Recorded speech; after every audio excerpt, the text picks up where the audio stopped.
Hello. Hello, Michael. Hello.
So we are now officially live for tonight Bible study in live streaming in Facebook. So nagpapasalamat po tayo sa lahat po ng mga viewers natin. We have here watching right now, we have Nenfa Bantolo.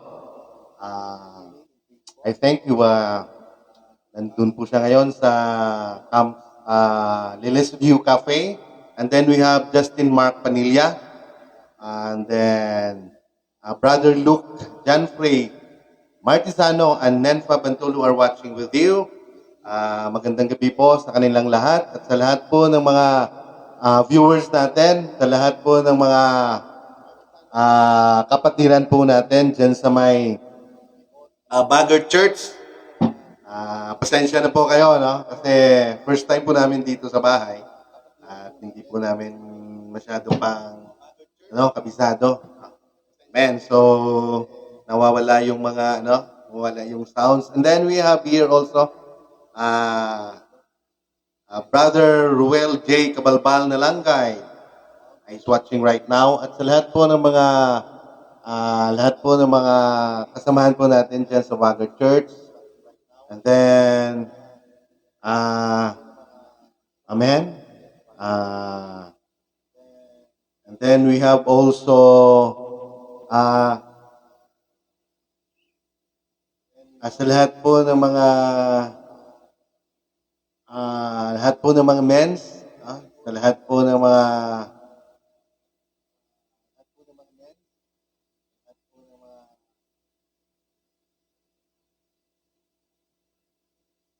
amen. So,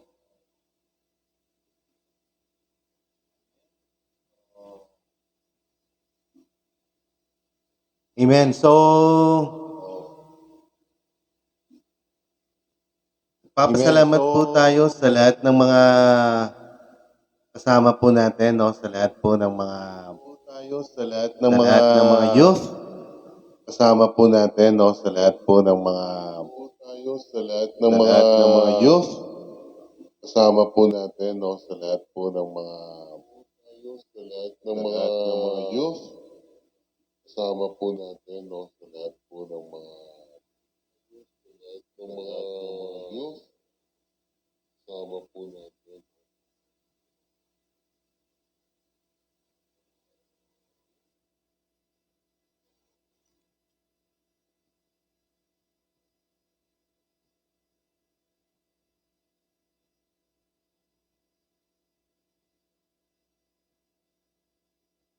Tuloy po tayo. And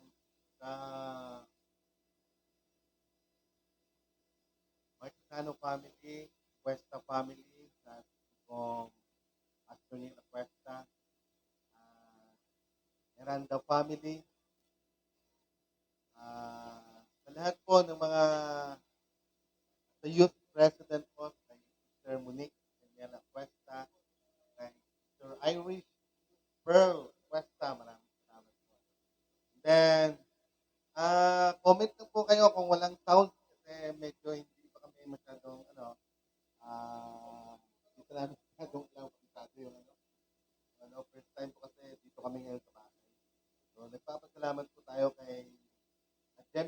Jimmy Pantolo is watching right now. And then sa lahat po pala ng mga uh, Palomero family, then we have Floro family, and then we have also Amada family, Aventura family, si Sister Charlie Aventura, then Rivera family.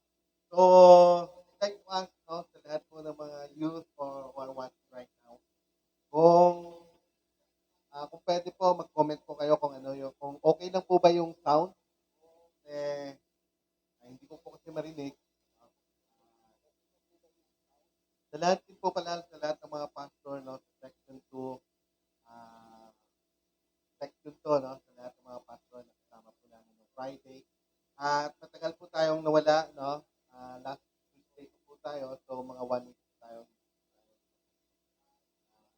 Po yung araw, no, streaming. So, for tonight,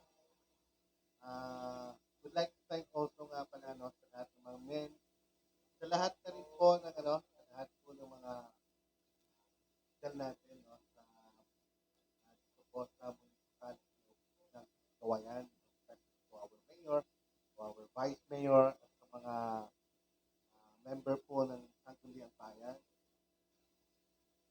Kawayan po. And then sa lahat po ng mga kapitan, so pray tayo, no, na ating sistema, na ating blood, tayo po ay kubiran po hindi na ito. Hindi po tayo proteksyonan po tayo sa COVID-19.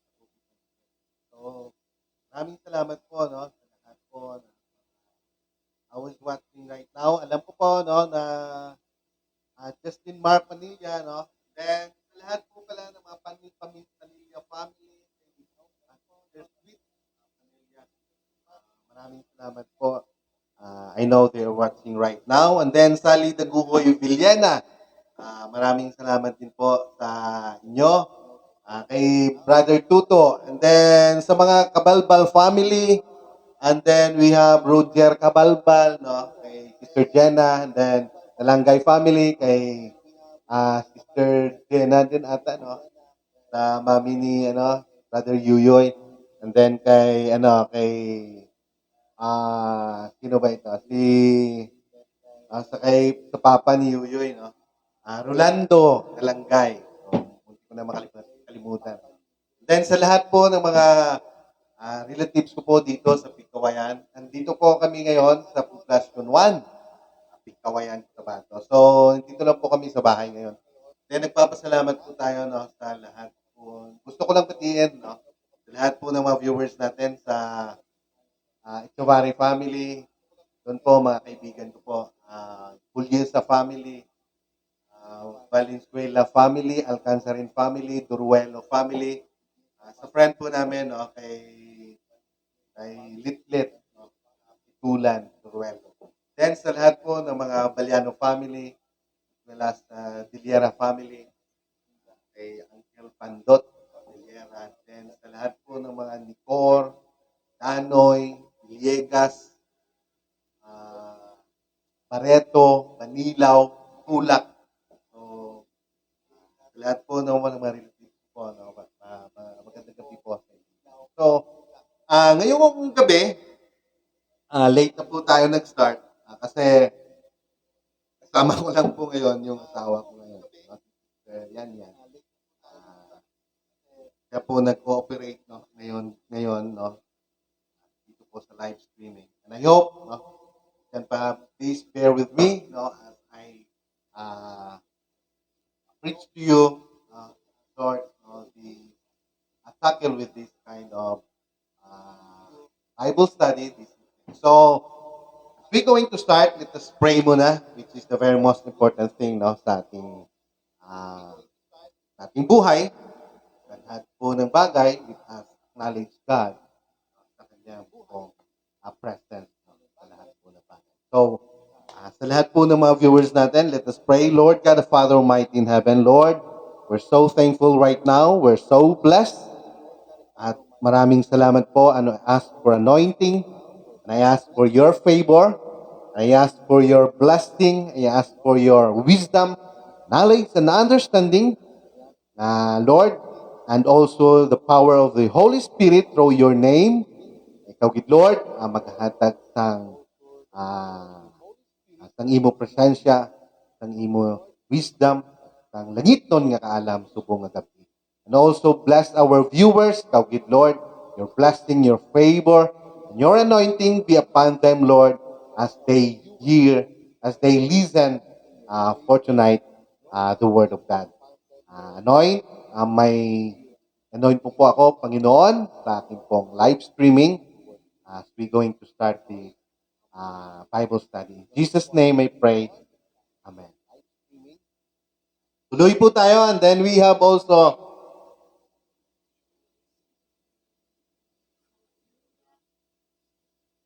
Amen. So, nagkaroon po ng So, maraming salamat nga po pala. And then we have Rolando Nalangkay. They were watching right now. So ang ating Bible study for today, amen. So, ito po yung ang pasimula, ng tao hanggang sa dumating yung kasalanan.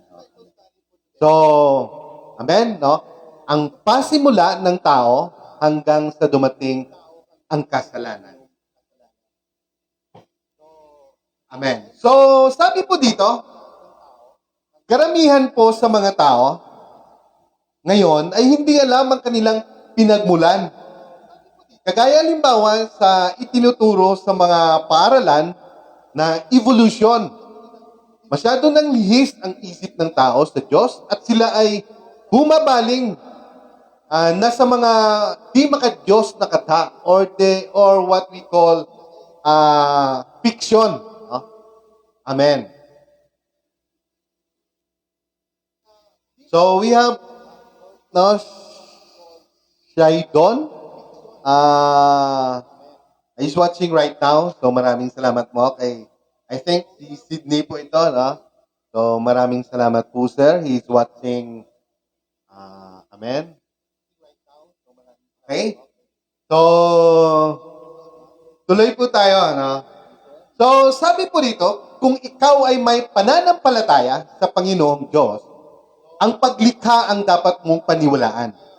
So if you have faith sa atin pong Panginoon, yung creation po, yung paglikha, ang dapat po nating tuunan ng pansin. Amen. Sabi po sa Hebrew chapter 11 verse 13. Amen. O verse 3 rather. Sa pananampalataya ay natalastas natin na ang sanlibutan ay natatag sa pamamagitan ng salita ng Diyos. So, the earth was being created according to His Word. Amen. So ano pa at nakikita ay hindi ginawa sa mga bagay na nakikita. So by faith, we understand that time was created by the Word of God so that what is seen was made from things that are invisible. Amen. So, sabi dito, ang unang tao, in the beginning, God created the heaven and the earth. Amen. So, according to His Word, ginawa niya po yung langit at saka ng lupa. And then, sabi pa niya in verse 3, Amen, and God said, let there be light, and there was light. So, according lang po, sa kanyang salita, sa kanyang word, lahat po ay nauusad, lahat po ay nangyayari. Amen. So, ang unang taong si Adan, ang kahuli-huling nilikha ng Panginoon sa lahat ng kanyang mga nilalang. Kaya po ang ating heading po sa ngayong gabi, ang pasimula ng tao hanggang sa dumating yung kasalanan. So, ito po yung ang simula. So, ang unang taong si Adan, ang kahuli-huling nilikha ng Panginoon sa lahat ng kanyang mga nilalang. So, in Genesis chapter 1, verse 26 to 28, Sabi po dito, then God said, let us make mankind in our image to be like us. Let them be master over the fish in the ocean, the birds, the fly, the livestock, everything that crawls on the earth, and over the earth itself. So at sinabi ng Diyos, lalangin natin ang tao sa ating larawan. Amen? And over the earth itself. At sinabi ng Diyos, lalangin natin ang tao sa ating larawan ayon sa ating wangis. At magkaroon sila ng kapangyarihan sa mga isda sa dagat at sa mga ibon sa himpapawid at sa mga hayop sa buong lupa at sa bawat umuusad sa ibabaw ng lupa. Amen. So in verse 27, so God created mankind in His own image. In His own image, God created them. He created them male and female. At nilalang ng Diyos ang tao ayon sa kanyang sariling larawan, ayon sa larawan ng Diyos, siya nilalang niya sila na lalaki at babae. So, klaro po yan, no? He created only man and woman. Amen. In verse 28, God blessed the woman, amen, the humans by saying to them, be fruitful, multiply, fill the earth, and subdue it, and have dominion over the fish of the sea, and over the fowl of the air, and over every living thing that moveth above the earth. Amen. At sila'y binasbasan ng Diyos. At sa kanila'y sinabi ng Diyos, kayo'y magpalaanakin at magpakarami at kalatin nyo ang lupa at inyong supilin. At magkaroon kayo ng kapangyarihan, magkaroon kayo ng power to dominion sa mga isda sa dagat at sa mga ibon, sa himpapawid at sa bawat hayop na gumagalaw sa ibabaw ng lupa. Amen. Amen. So, ang Genesis chapter 8 verse 20 po, amen, 8 to 20, nagsasaad na inilagay ng Diyos si Adan sa isang napakagandang halamanan, ngunit nakita ng Diyos, hindi lubos ang kaligayahan ni Adan sa ginawa niya ang babae. Amen. So kaya po, no, sa ating pong kaya po, no, sa ating pong sinabi kanina, no, verse 26 to 28, kaya po, no, in the Garden of Eden, amen, doon po niya inilagay, no, ang babae, ang lalaki na si Adan po, no, at kanyang binasbasan at sa kanila'y sinabi ng Diyos, kayo'y magpaalanakin, no, magparami, and then they were going to multiply and subdue it. Amen.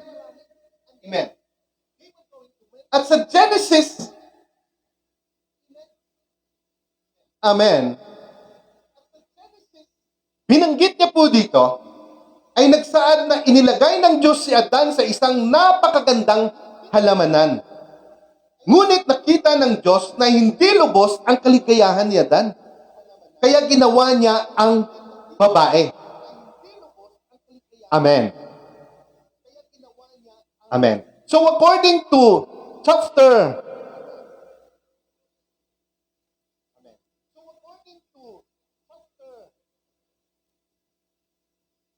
2,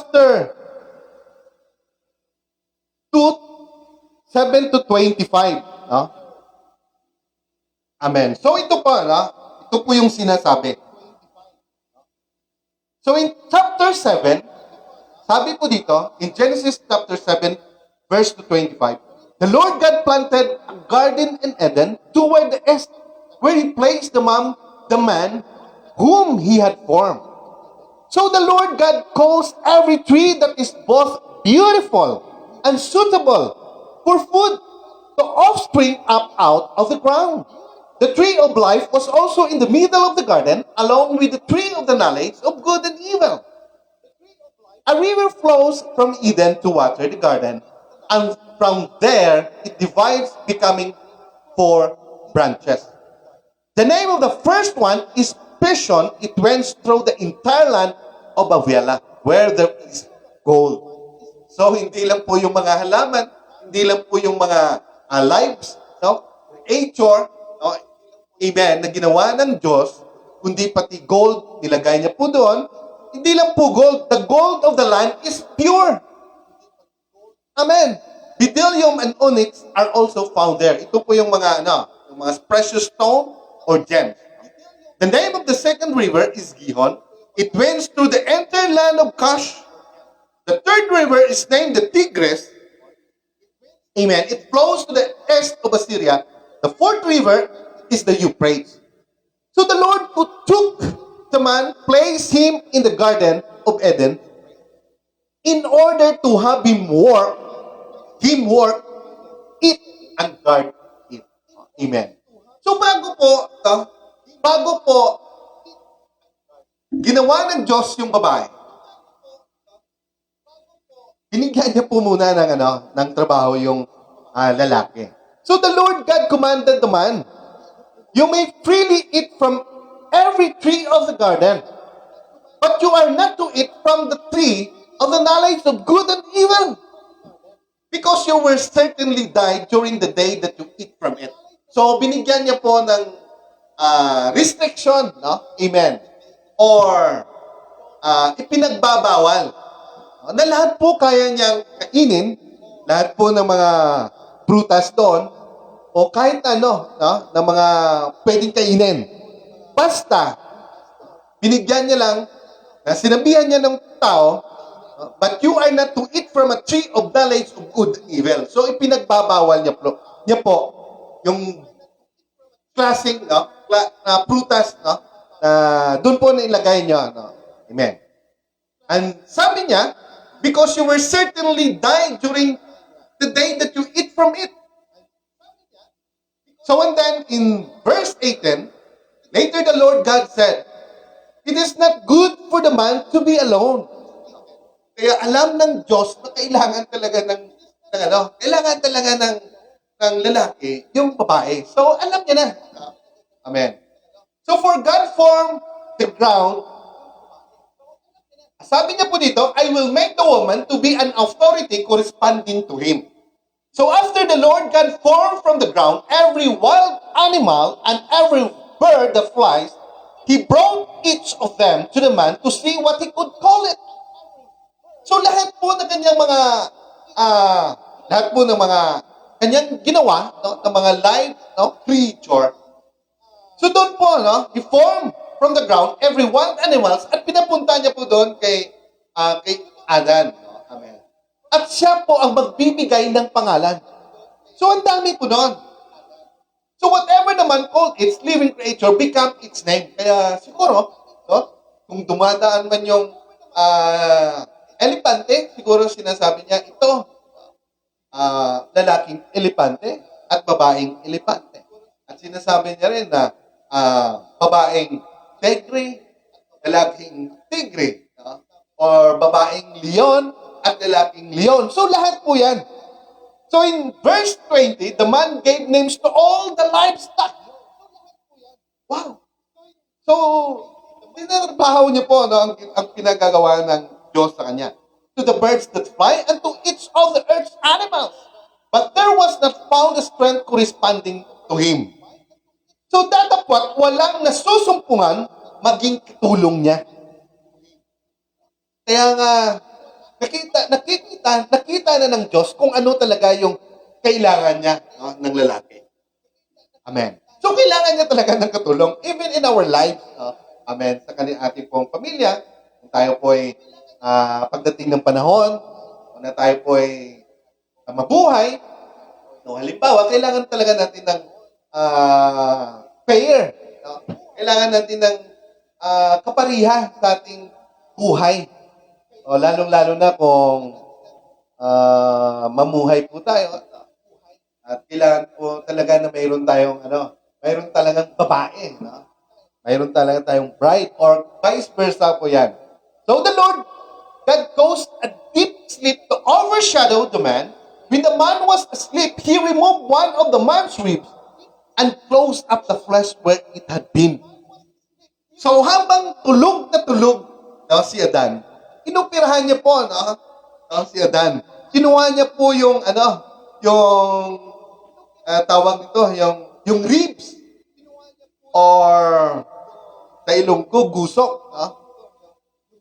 So remove one of man's rib and close up the flesh where it had been. Then the Lord God formed the rib that He can taken from the man into a woman. So kaya yung babae, alam na po natin lahat, na sila po, according to the Bible, na sila po ay galing po sa ating, sa ating rib. Amen. And brought her to the man. So the man explained, napasigaw siya sa tuwa. Amen. Sabi niya, at last, this is the bone. This is bone from my bone and the flesh of my flesh. This one will be called woman because she was taken from man. So ito'y buto ng aking buto at laman ng aking laman, sabi niya. So he was very happy. Napasigaw siya sa kanyang tuwa dahil mayroon na siyang kapari. Amen. So therefore, a man will leave his father and his mother and cling to his wife, and they will become one flesh. So, sinabi na po sa Bible, pagdating ng panahon, amen, nagkaroon na po ng propesya, pagdating ng pagpanahon, na they will become flesh. Lahat po tayo. Kung mag-asawa po tayo, amen, we will leave. Man and woman will leave their family, their father and their mother, and cling to his wife. Na mag-isa po sila. So even though both the man and his wife were naked, they were not ashamed it. Amen. So, ganun po. Yun po kung paano nilalang ng Diyos ang sangkatauhan at kung paano niya po ginawa ang sanlibutan at yung tao. So, ang sunod po, amen, na tanong. Amen. Sabi po dito, ano ang tao? So, ang tao ay may dalawang kalikasan. Amen. So, in 2 Corinthians 4:16, sabi po dito, kaya nga hindi kami naghihimagot, bagamat ang aming pagkataong labas ay pahina. Amen. Ngunit ang aming pagkataong loob ay nagbabago sa araw-araw. So, in verse 17, this light, temporary nature of our suffering is producing for us an everlasting weight of glory, far beyond any comparison.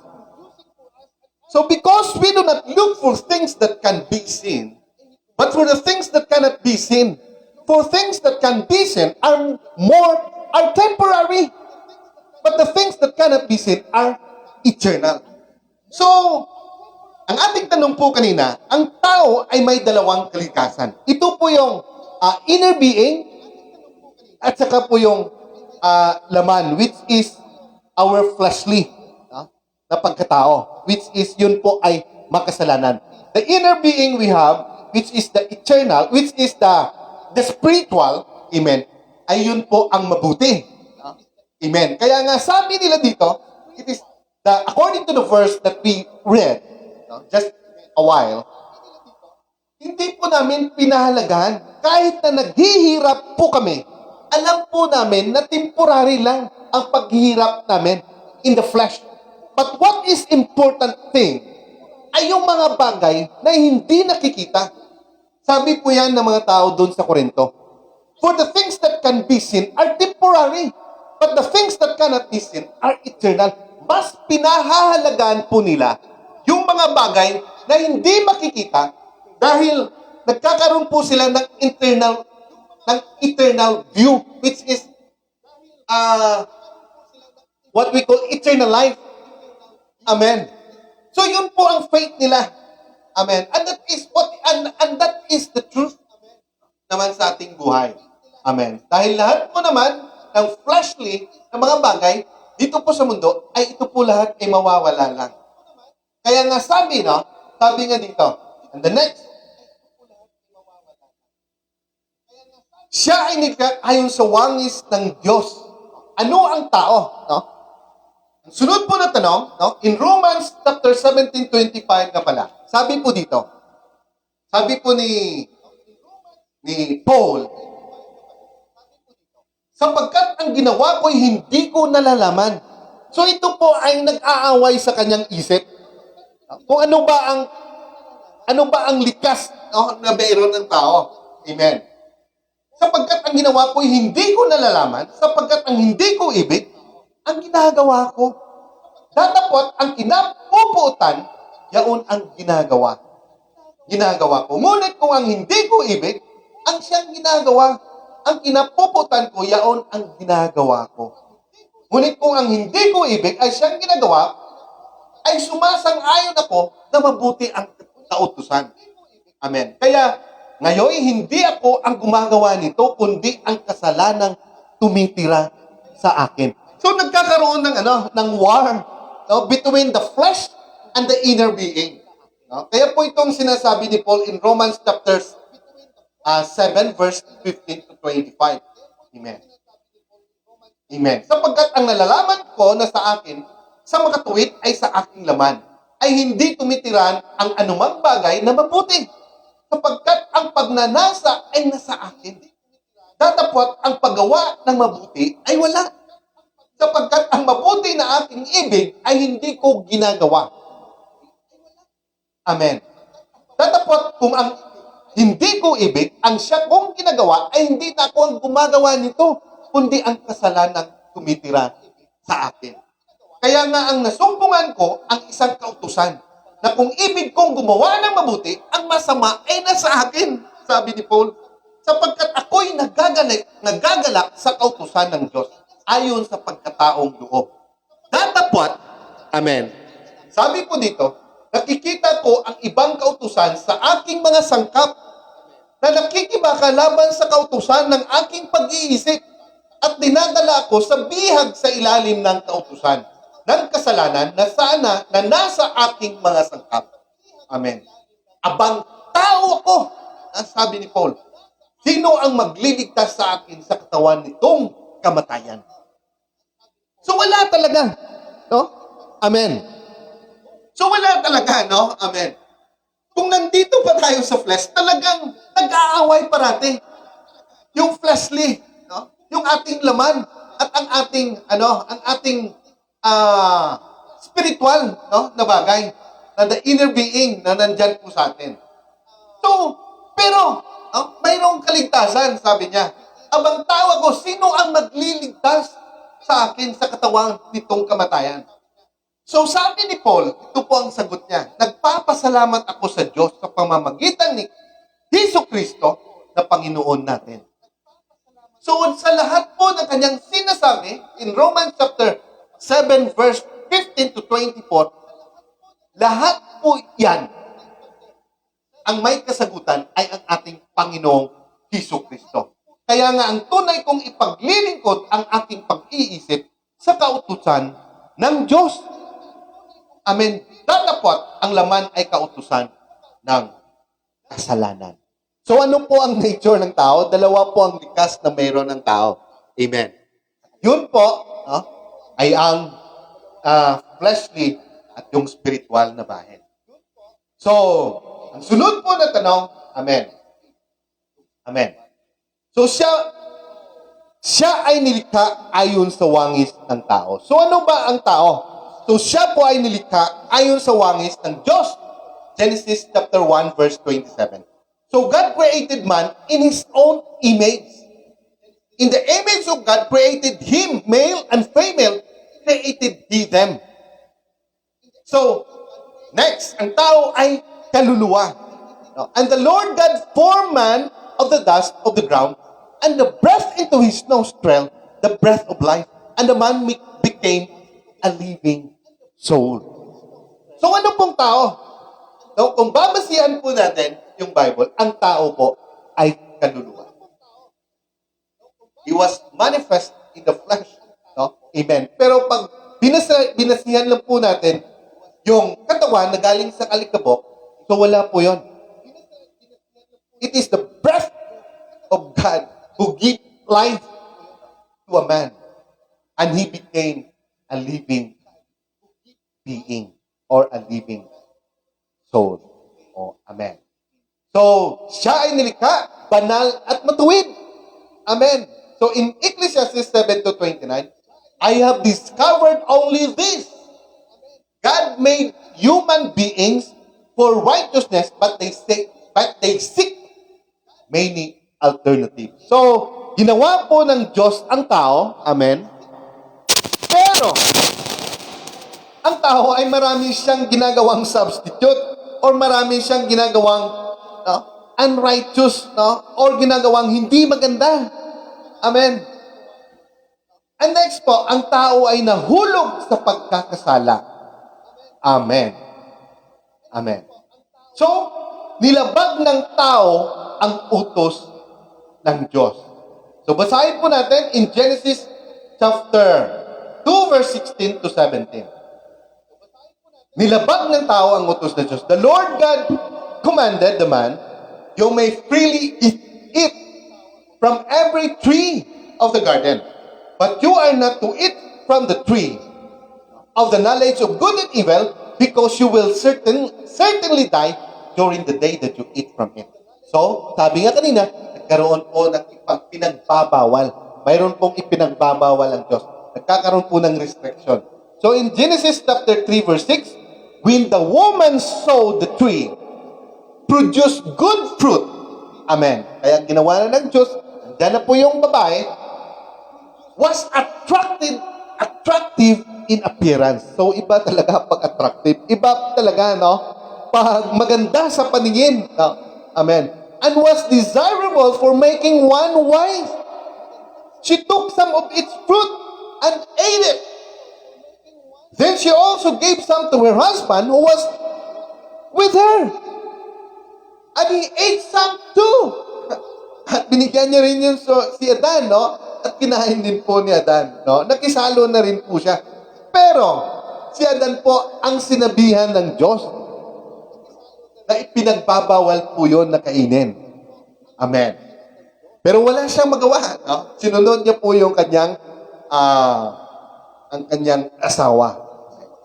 So, ang kasalanan ay dumating dala ni Satanas, Amen. In Genesis chapter 3, verse 1, sabi po dito, now, the shining one was more clever than any animal of the field that the Lord God had made. It asked the woman, did God actually say you are not to eat from the tree of the garden? Amen? So, talagang manliling lang, yung shining one which is Satan. So, in Genesis, tinawag po siya na shining one. Pero doon po sa Revelation chapter 20 verse 2, at sinunggaban niya ang dragon, ang matandang ahas na siyang Diablo at Satanas, at ginapos na 1,000 taon. Amen. In the last days, ang tawag sa kanya ay matandang ahas. Amen. In the creation, he was shining one. Amen.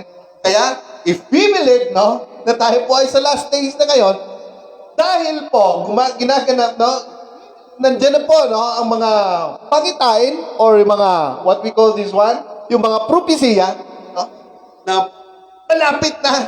Kaya, kung tatawagin ngayon, si Satan ay matandang ahas. Amen. So, yun po, dumating po ang kasalanan, ginawa niya po, with the shining one. So, pinalitan ng babae ang salita ng Diyos.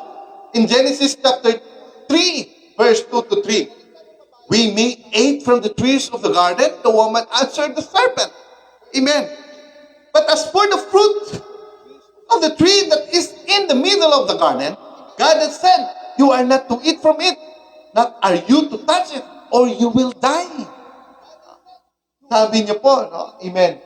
Ito ang mga kasalanan ni Eva. Amen. In Genesis chapter 3, verse 6, at nang makita ng babae na ang bunga ng punong kahoy ay mabuting kanin at nakalulugod, amen, sa mga mata at kahoy na mananasa upang magpapantas sa tao, ay pumitas siya ng mga bunga niyaon at kinain. Amen. So, ang babae talaga, no? Ang unang nagkasala. So, binigyan din niya ang kanyang asawang kasama niya. At ito'y kumain din, no? Nakalimutan niya, no? Amen. Yung restriction, yung ipinagbabawal ng Diyos sa kanya. Amen. So, dahil dito, sa ginawang kasalanan, no? Amen. At sinang-ayunan din po ni Adan, no? Kanyang, na ginawang kasalanan ng kanyang asawa, no? Kaya po, ipinahayag ang mga sumpa. Amen. So, nagkaroon po ng sumpa. At ito po ang sumpa hanggang ngayon ating pong naranasan. Amen. So, in Genesis chapter 3, verse 14 to 19, ito po yung mga sumpa. So, sabi po ng Diyos, the Lord God told the Shining One. Una pong pinagsabihan po ng Diyos, no? Yung sinasabi po nating matandang ahas. The Shining One, which is the devil. Because you have done this, you are more cursed. Mas matindi yung sumpa na dadanasin mo than all the livestock and more than all the earth animals. You'll crawl on your belly and eat dust as long as you live. Yun po sabi ng Diyos. I'll be place hostility between you and the woman, between your offspring and her offspring. He'll strike you on the head, and you'll strike him on the heel. Sabi niya po, at papagaalitin ko ikaw at ang babae at ang iyong binhi at ang kanyang binhi, ito ang dudurog ng iyong ulo at ikaw ang dudurog ng kanyang sako. So dito po, it is very clear na yung prophecy according to the cross, ito po ang pinakaunang propesya ng ating Panginoon about Jesus Christ. Amen. Amen. No, tama din po na He will going to destroy ang heel po, ang sakong ng ating Panginoon. He nailed Him in the cross and then Jesus Christ we're going to destroy or crush His head. Amen. So, kaya po na pinaulit-ulit po natin sinasabi na kung ang Diyos po ay nasa ating buhay, nasaan lang po yung place ni Satan? Nandun lang po sa ating talampakan. Amen. Amen. So, sabi po dito, he told the woman. No? Kaya sinabi niya rin po yung sumpa sa babae. He told the woman, I'll greatly increase the pain of your labor during childbirth. It will be painful for you to bear children. So talagang napakasakit po.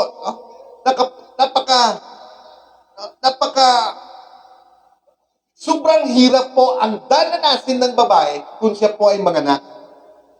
Amen. Since you trust is turning toward your husband and he will dominate you. Kaya dahil sinunod siya, amen, ng kanyang asawa na si Adan, o ng kanyang husband, ang babae po, ang sabi po dito, ay siya din po ay magro-rule ng kanyang husband. Amen. So, yun po ang mga sumpa. Kaya nga po, in our lives, huwag na po tayong magtaka sa ating mga asawa. Amen. At yan po ay nasusulat na sometimes yung mga authority ay gusto po nilang aagawin. Kaya hindi na po tayo magtaka kung mayroon po mga sa bahay po sa isang pamilya na yung nagro-rule at na nagdidikta, amen, ay yung nanay. Hindi po yung tatay. Kung tatawagin po ay under po siya ng kanyang asawa. So, especially in the finances, di ba? Sometimes sa mga decision making, yung nagde-decide po sometimes, yung may malaking papel din po, Sometimes hindi lang po lalaki. Sometimes yung nagkakaroon po ng faith, nagkakaroon po ng what we call this one, nagkakaroon po ng authority, na talagang may firm sa kanyang faith. Minsan po yung mga babae, and then di na rin po tayo magtataka na may mga babae, no, na andun po sa may mataas, no, mga larangan ng antas in terms of sa mga trabaho. Amen. Even yung mga presidente, mayroon na rin mga babae, or sa mga executive, no, na mga trabaho. Amen. In the government or even in a company. Or sila, minsan sila pa yung may magandang mga, may mga magandang decision making. No? Amen. So, dahil po yun sa sumpa. Amen. So, to the man, he told the man, because you have listened to what your wife said, you have eaten from the tree about which I command you. Talagang siya ang unang pinagsabihan Or siya ang pinagsabihan talaga Nirelay niya lang yun sa asawa niya. You must not eat from it. Cursed is the ground because of you. You'll eat from it, through the pain-filled labor for the rest of your life. Buong buhay, magtratrabaho ka, no? Sa lupa, no? Na kung saan ka nanggaling, sabi niya po, sa kay Adan. It will produce thorns and thistles for you, and you will eat the plants from the meadow. Sabi po ng Panginoon, you will eat food by the sweat of your brow until you're buried in the ground because you were taken from it. You made from dust, and you will return from dust. Sabi niya po, sa pawis ng iyong mukha ay kakain ka ng tinapay hanggang sa ikaw ay mauwi sa lupa sapagkat yan ka kinuha sapagkat ikaw ay alabok at alabok ka uuwi. Amen. So, then po, no, yun po ang mga curse na sinabi po ng ating Panginoon. Amen. Sa kanilang tatlo. No, at yan po ay dinanas din po ng lahat ng tao, no, dito sa mundo. Sa sanlibutan ito.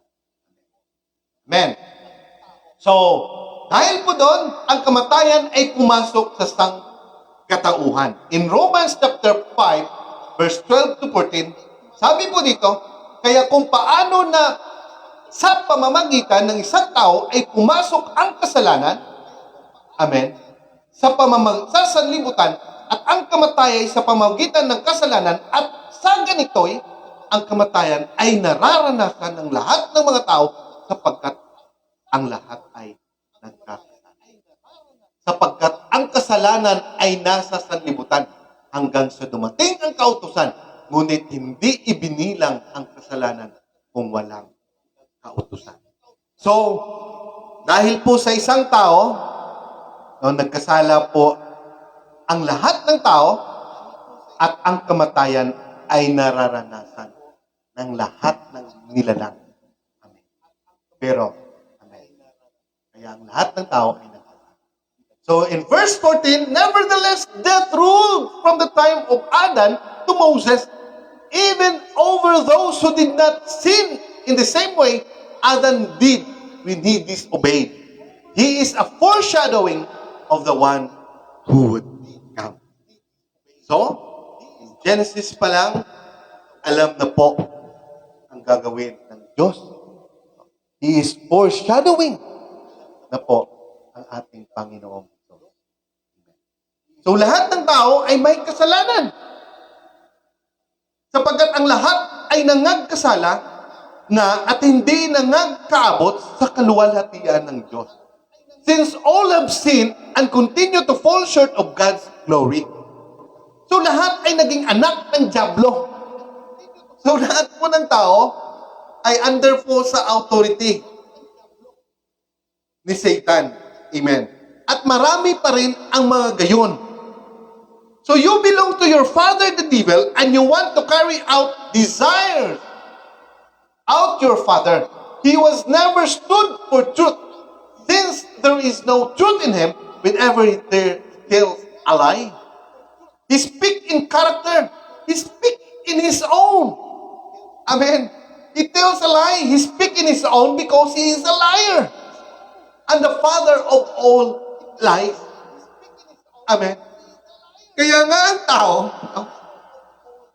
Nandun na po. No? Pag ang tao, alam mo na anak ng demonyo, dahil, no, lalo-lalo na po yung mga nagsisinungaling. Amen. So, sunod po, no, karapat-dapat na tayo ang hatulan ng Diyos. Ngunit si Kristo ang naging ating kaligtasan. Amen. So, magpapasalamat po tayo. Dahil, hindi pa tayo nilalang sa mundong ito, sila palang tatlo, nakikita na kung ano po ang gagawin niya. Amen. So, in Romans 5:17, for if by one man's offense, death. Dahil lang po sa ginawa po ni Adan, no? Amen. Dumating po ang kamatayan. Amen. Reign by one man, more they which receive abundance of grace and of the gift of righteousness shall reign in life by one Jesus Christ. So if you receive abundance of grace and of the gift of righteousness, you will reign in life through the one Jesus. Amen. So ang makasalanan ay alipin ng kasalanan. Amen. In John chapter 8, verse 30. So Jesus answered, then truly I tell you, all of you emphatically, that everyone who commits sin is a slave of sin. Kaya nga dumami ang kasalanan at dumami rin ang abundance of grace na ating natatamo. Amen. So sinagot sila ni Jesus, katotohanan sinabi ko sa inyo, ang bawat nagkasala ay alipin ng Diyos. Amen. So dahil po dito, ano po ang ating conclusion? No, amen, sa gabing ito. So, in John chapter 8, verse 31-32, ito po yung sabi. So, Jesus told those Jews who had believed in Him, if you continue in my word, you are really my disciple. So, sinabi niya po, kung magsipag-nanatili kayo sa aking kautusan, sa aking mga salita, rather, you are really my disciple. And you will know the truth, and the truth will set you free. Amen. So, yun po ang sinabi ng ating Panginoon. At ito po ang what we call ito po ang ginawa ng Diyos, ito po ang pasimula ng tao hanggang sa dumating ang kasalanan. Amen. So, sa lahat po ito, ating pong sa lahat po nating sinasabi, sinabi kanina, na isa lang po ang dapat natin gawin. Na tayo po, we will keep on embrace His commandment at maging manatili po tayo sa kanyang salita. Amen. Dahil sinabi niya po, tayo po'y makasusumpong and we will set us free kung nandyan po tayo sa totoo po. Which is what we call the spiritual thing. So, yun po ang Bible study natin for tonight. And I hope na susundan niyo po ako. Which is, pasensya na po kayo. First time po natin na ginawa po ito. So, hindi po kasi namin masyado pang kabisado. So, siguro, bukas din po, itutuloy po natin itong Bible study natin, which is, we will going to start in Genesis. Lahat po yan ng mga story kung paano po nilalang ng tao, paano po nahulog ang tao sa kasalanan, at paano po dumating yung kamatayan sa lahat po ng mga nilalang. So, sa lahat po ng mga nag-view sa gabi ito, ako po ay nagpapasalamat. So, dito po, we have also Pastor Neil Cuesta. Amen. He's watching right now. And then, sa kanyang pong may bahay, our very own teacher, Sister Melody Cuesta, Pastor Neil's wife. Amen. And then we have also Sister Iris Perla Cuesta, amen. And then Sister Nina Alexa Joan Villadulid, amen. And then Sister Nenfa Alexa Joan Villadulid, amen. They are watching right now. And then Sister May Francisco Caspelio, amen. And then, Brother Nino Villadulid, he's watching right now. Maraming salamat po. And then, Regina Curada, magandang gabi po. No? Salamat po no, for watching. Amen. And then, Sister Nenfa Bantolo. So, and then we have, ikaw ang dahilan no, na nagbago. Amen. So, salamat din po. I think it is Roland or